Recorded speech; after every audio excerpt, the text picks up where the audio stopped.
요셉이 시종하는 자들 앞에서 그 정을 억제하지 못하여 소리질러 모든 사람을 자기에게서 물러가라 하고 그 형제들에게 자기를 알리니 그때 그와 함께한 다른 사람이 없었더라. 요셉이 큰 소리로 오니 애굽 사람에게 들리며 바로의 군중에 들리더라.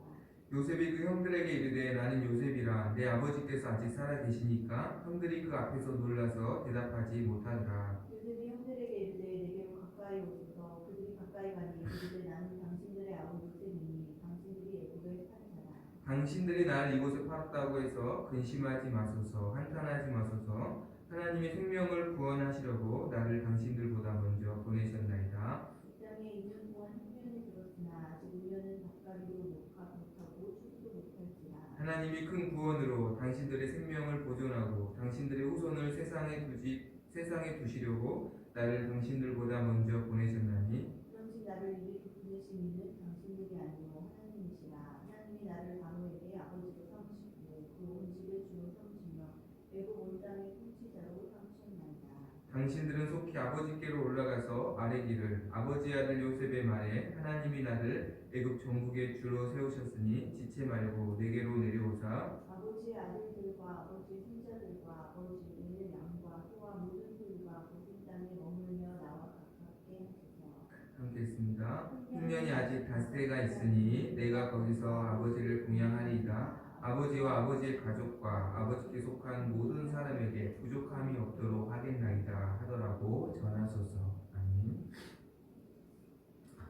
요셉은 베냐민을 끝까지 지키려는 형들의 마음을 확인하고 드디어 자기의 정체를 밝힙니다. 자신은 형들의 아우인 요셉입니다. 그리고 내가 형들과 그리고 아버지의 모든 가족들을 애굽으로 모셔와서 섬기겠습니다. 그러니 안심하시옵소서. 아직 흉년이 계속 될 것입니다. 그러나 제가 있는 이곳으로 오면 우리는 부족한 것이 없을 것입니다. 라고 오히려 형들을 위로해주고 형들을 용서하는 것을 뛰어넘어서 어떻게 보면 형들과 그 자손들까지 다 자기가 책임져주는 그러한 요셉의 모습을 우리는 보게 됩니다.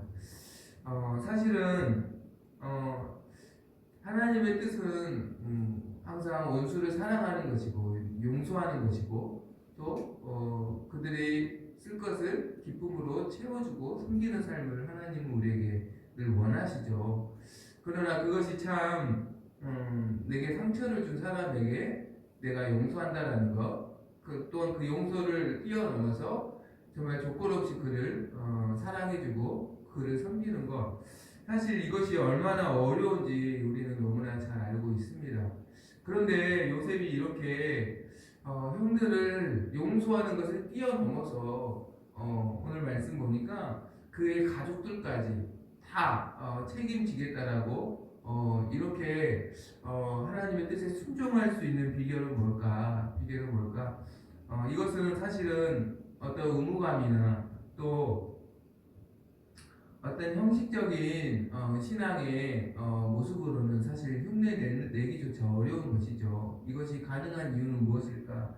그것은 말씀을 보면 7절부터 8절의 말씀을 보면 요셉은 합력하여서 선을 이루시는 그 하나님을 경험했기 때문에, 그러니까 하나님의 선하심을 그가 맛보았기 때문에, 그가 형들을 용서하고 사랑할 수 있었습니다. 우리가 기억해야 할 것은 요셉의 형들은 요셉에게 악했지만 하나님은 요셉에게 선하셨고, 요셉의 형들은 요셉에게 악을 행했지만 하나님은 그 악까지도 사용하셔서 요셉에게 더 큰 선으로 만들어 주시는 것을 요셉이 경험했기 때문에 요셉은 형들을 기꺼이 용서하고 그들을 사랑하려는 하나님의 마음에, 하나님의 뜻에 순종할 수 있었다라는 것이죠.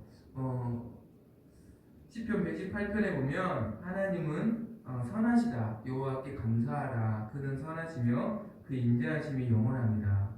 그러니까 하나님은 항상 선하시다는 것이고 영원하다는 건 뭡니까? 무한하다는 거죠. 하나님은 항상 선하시고 항상 인자하시다는 것이죠.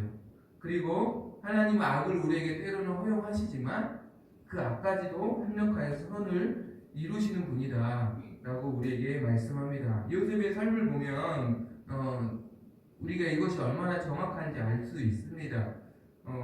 8절에 보니까 7절 보니까 우리 5절 한번 볼까요? 5절 4절 5절에 보니까 형들은 요셉을 팔았습니다. 그렇죠? 요셉을 팔았지만 하나님은 형들이 판 요셉을 누구에게 보내셨습니까? 보디발이라는 시대장의 집에 보내셨죠. 그곳에서 요셉은 무엇을 했습니까? 그곳에 보디발의 모든 집을 다 주관하는 자로 신임을 받게 되었고 그곳에서 애굽 사회와 문화와 또 그런 리더십들을 그리고 언어들을 요셉은 자연스럽게 배우게 되었죠. 그리고 그곳에서 또 보디발의 아내가 요셉을 가만두지 않고 요셉을 유혹하였고 요셉이 그것을 거부하자 요셉이 모함을 받아서 또 죄인으로 또 그가 전락하게 되죠. 그러나 하나님은 보디발의 아내의 악함에 요셉이 고난 당하는 허용하셨지만 요셉을 또 어디로 보내셨습니까? 왕궁의 감옥으로 보내셨죠. 사실 왕궁의 감옥으로 가는 것조차 하나님의 어떤 간섭하심이 아니면 일반적인 그런 모습은 아닙니다. 왕궁의 감옥은 우리가 알다시피 왕에게 반란을 일으켰거나 어떤 정치적인 죄를 지은 사람이 가는 곳이에요. 그런데 요셉이 어떻게 보면 성추행의 죄를 지은 건데 성추행이라는 어떻게 보면은 왕궁 감옥에 갈 수 없는 죄목을 가진 요셉이 왕궁 감옥으로 가게 하신 것도 하나님의 계획이라는 것을 우리는 압니다. 그곳에서 누구를 만나게 하시려고요? 술 맡은 관원장과 떡 맡은 관원장을 만나게 하셔서 결국은 그들을 통하여서 바로 앞에 요셉이 서게 되는 이 모든 과정들을 하나님은 사용하셔서 사실은 형들도 악했고 보디발의 아내도 악했고 심지어는 술 맡은 관원장도 자기가 복직이 되고 나서 요셉을 잊어버렸잖아요. 그러니까 그 고의로 그런 건 아니지만 어쨌든 요셉에게는 사실은 굉장히 상처를 줄 만한 어떤 모습을 그들이 요셉에게 행한 것이지만 하나님은 그 실수까지도 사용하셔서 정확하게 바로가 꿈을 꾼 그 시점에 요셉을 만나게 하시고 또 그 바로의 문제를 해결해 줌으로써 바로의 신임을 얻고 애굽의 총리가 되어서 온 나라의 주로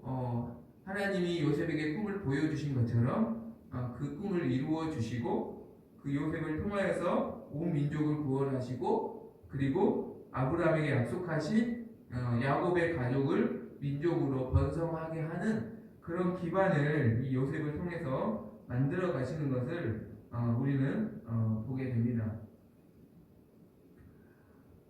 요셉이 그것을 지금 말하는 거예요. 7절 8절 당신은 내게 악했지만 당신들은 내게 악했지만 하나님은 그걸 선으로 바꾸어 주셨습니다. 그래서 내가 온 애굽의 주가 되었고 우리의 후손들이 보존되게 되었습니다 라고 말하는 것이죠.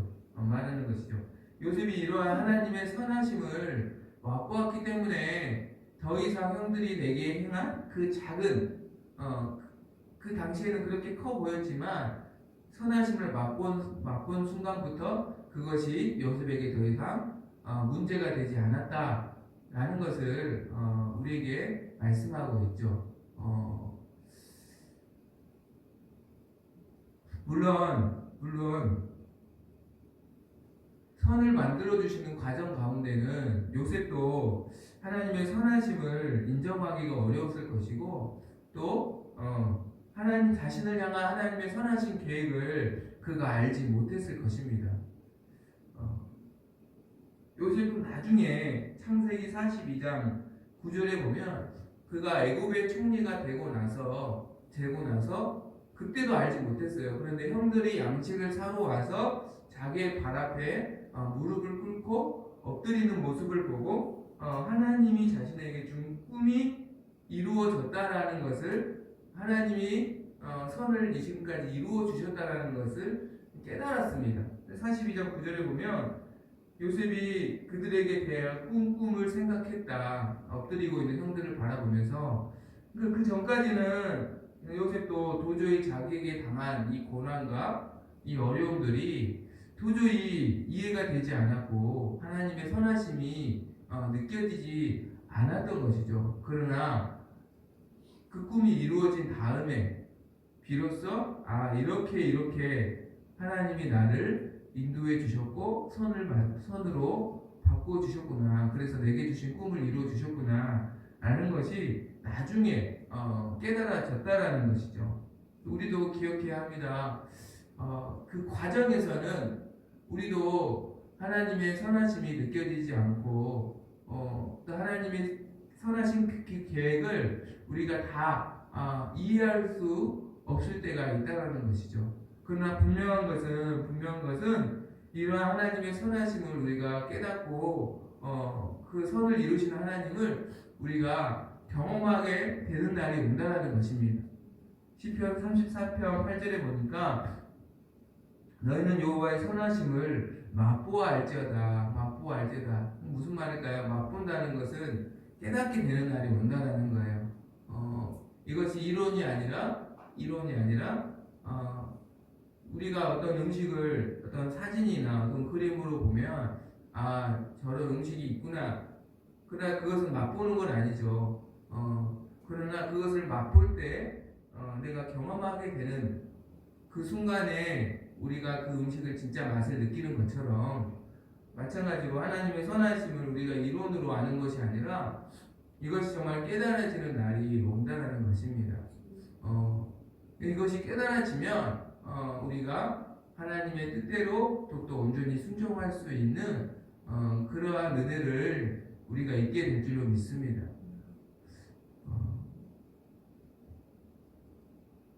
요셉의 삶을 보면 요셉은 어떻게 결국은 하나님의 선하심을 맛보는 자가 되었을까?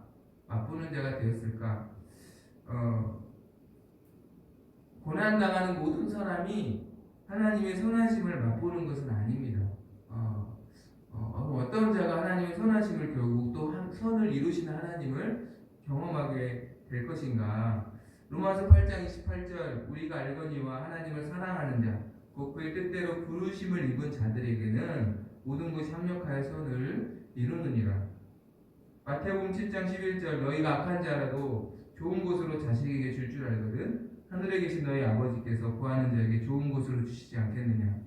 두 말씀의 공통점은 하나님을 사랑하는 자, 그의 뜻대로 부르심을 입은 자들에게 또한 하나님의 자녀에게 하나님은 결국 좋은 것을 주신다는 말씀이죠. 그러니까 결국은 우리가 내가 하나님의 선하심을 다 알지 못하고 그분의 계획을 내가 다 이해할 수 없어도 하나님이 내 아버지시라는, 내게 좋은 것을 주시는 아버지시라는 것을 믿고 아버지 안에 거하는 자는, 아버지 안에 있는 자는 결국은 좋은 것을 주시는 하나님을, 선을 이루어 주시는 하나님을 경험하게 된다는 것입니다. 즉 하나님께 붙어있는 자는 결국은 선을 이루시는 하나님을 경험하게 된다는 것이죠. 창세기 39장 1절 2절에 보면 요셉이 형들에게 종으로 애굽의 종으로 팔렸을 때 처음 등장하는 말씀이에요. 여호와께서 요셉과 함께 하심으로, 하나님이 요셉과 함께 하셨다는 말씀이죠. 그러나 이 말씀은, 관계라는 것은 원래 쌍방의 관계죠. 요셉도 하나님 안에 거하였다는 말씀입니다. 하나님도 요셉을 붙들어 주셨지만 요셉도 하나님을 떠나지 않았다는 말씀이죠. 요셉은 어떠한 어려움 가운데 있었을지라도 하나님 안에 거하기를 힘썼습니다. 창세기 41장 12절에 보면 술 맡은 관원장이 요셉을 바로에게 추천할 때 요셉을 히브리 청년이다 라고 바로에게 추천하는 것을 보게 됩니다. 그렇게 애굽에서 10년 이상을 살았지만 요셉은 히브리 청년이라는 건 어떤 뜻일까요? 우리와 다른 삶을 사는 사람이다. 구별된 삶을 사는 사람이다. 그러니까 하나님의 언약을 믿는 삶을 사는 사람이다 라는 것을 말하는 것이겠죠. 그러니까 그는 항상 그의 신분은 비록 종이었지만 하나님 안에 거하였다는 것이죠. 그의 신분은 비록 죄인이었지만 그는 하나님 안에 거하는 삶을 살았다라는 것이죠. 요한복음 15장 4절에 보면 내 안에 거하라 나도 너희 안에 거하리라 가지가 포도나무에 붙어있지 아니하면 스스로 열매를 맺을 수 없나니 너희가 내 안에 있지 않으면 그러하리라. 하나님 안에 거하고 붙어있을 때 결국은 우리에게 계절이 다 다르지만 반드시 그 계절이 올 때 열매를 맺는 자가 될 줄로 믿습니다. 하나님의 선하심을 맛보는 자가 될 줄로 믿습니다. 결국은 신앙생활은 이렇게 하나님께 붙어있는 싸움인데 하나님 안에 거하는 싸움인데 하나님이 나의 아버지심을 믿는 믿음이 우리에게 필요하고 붙어있기 위해서는 또 하나는 가만히 있는 것이 아니라 믿음의 방향으로 움직여야 하나님 안에 거하는 것을 우리가 버틸 수 있다라는 것을 기억해야 합니다. 자전거가 넘어지지 않고 버티는 힘은 조금씩이라도 움직여야 자전거가 넘어지지 않습니다. 하나님 안에 거하는 삶도 마찬가지죠. 우리가 가만히 있을 때 우리가 가만히 있는다고 해서 하나님 안에 거하는 버티는 힘을 얻게 되는 것이 아닙니다. 우리가 믿음의 방향으로 움직여야 오히려 하나님 안에 버티는 힘을 우리가 얻게 되는 것이죠. 요셉의 모습을 보면 요셉은 사실 가만히 있지 않았습니다. 그의 어떠한 운명을 한탄하고 원망하고 불평하면서 그냥 거기서 자포자기하거나 낙심하거나 절망에 빠져 있지 않았습니다. 요셉은 오히려 믿음의 방향으로 끊임없이 움직였습니다. 보디발의 집에서도 그는 성실했고 또 충성스러웠고 또 주인을 결코 배신하지 않았습니다. 주인의 아내의 유혹을 거절한 이유는 신앙을 지키기 위함도 있지만 주인에게 이런 악을 행할 수 없다라는 어떤 요셉에 대한 충심을 또한 우리는 볼 수 있죠. 그러니까 그는 끝까지 선을 행했고 어떤 것이 믿음인가를 끊임없이 고민하며 그 방향으로 움직이는 삶을 살았다라는 것을 볼 수 있습니다. 감옥에서도 마찬가지죠. 그는 죄수들을 성실껏 섬겼습니다. 자기가 도울 수 있고 자기가 할 수 있는 같은 죄인의 처지일지라도 그 안에서 하나님이 기뻐하시는 선을 행했고 그러한 섬김들의 모습들을 계속 보여주는 것을 우리는 보게 됩니다. 그때마다 하나님은 놀랍게도 때를 따라 돕는 은혜로 함께 주셨음을 봅니다. 보디발에게 신임을 얻게 해주셨고 또 간수장들에게 요셉이 또한 신임을 얻게 해주셨고 그곳에서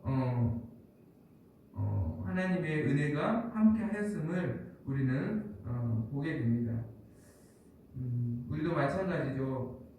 우리가 하나님 안에 거하고 버틸 수 있는 힘을 얻는 것은 우리가 믿음의 방향으로 끊임없이 움직일 때 자전거가 넘어지지 않고 오히려 계속 갈 수 있듯이 오히려 때를 따라 도와주시는 하나님의 은혜를 경험하게 될 줄로 믿습니다. 히브리서 4장 16절 그러므로 우리는 긍휼하심을 받고 때를 따라 돕는 은혜를 얻기 위하여 은혜의 보좌 앞에 담대히 나아갈 것입니다. 은혜의 보좌 앞에 담대히 나아가는 것도 움직이는 거죠. 그러할 때 때를 따라 돕는 은혜가 있다 라는 것을 우리에게 말씀하는 것이죠. 갈라디아서 6장 9절 우리가 선을 행하되 낙심하지 말지니 포기하지 아니하면 때가 이름에 거두리라. 선을 행하되. 그러니까 움직일 때 결국은 거두게 하시는, 결국 포기하지 않게 하시는 그런 돕는 은혜를 우리가 또한 경험하게 된다라는 것이죠. 사역을 하면서도 이러한 어떤 우리의 간증들이 다 있는 줄로 압니다. 오히려 선을 행할 때 힘을 공급받게 되고, 오히려 믿음으로 우리가 움직일 때 도와주시는 하나님의 은혜를 경험하게 되는 것을, 오히려 힘을 얻는 것을 우리는 많이 우리 어떤 삶을 통해서 경험하게 됐으리라 이렇게 생각합니다. 말씀 읽겠습니다. 하나님의 선하심을 맛보는 자가 되기를 원합니다. 그럴 때 우리가 상처받지 않는 것처럼, 한 번도 상처받는 적이 없는 것처럼 우리가 사랑할 수 있고, 또 우리가 하나님 뜻에 온전히 순종할 수가 있습니다. 어떻게 이게 가능할까요? 어떻게 이게 가능할까요? 하나님의 선하심을 맛볼 때 가능하죠. 하나님이 내가 다 이해할 수 없지만 하나님이 나에게 좋은 것을 주시는 아버지시라는 이 단순한 믿음으로 아버지 안에 거하기를 힘쓰고, 또 그 거하기를 힘쓸 때 가만히 있는 것이 아니라 믿음의 방향으로 우리가 계속해서 선을 행하고 움직일 때 결국 버티는 힘을 얻게 될 줄 믿습니다. 그래서 반드시 선을 행하시는 하나님을 맛보게 될 줄 믿습니다. 이러한 은혜를 주시기를 간절히 소망합니다.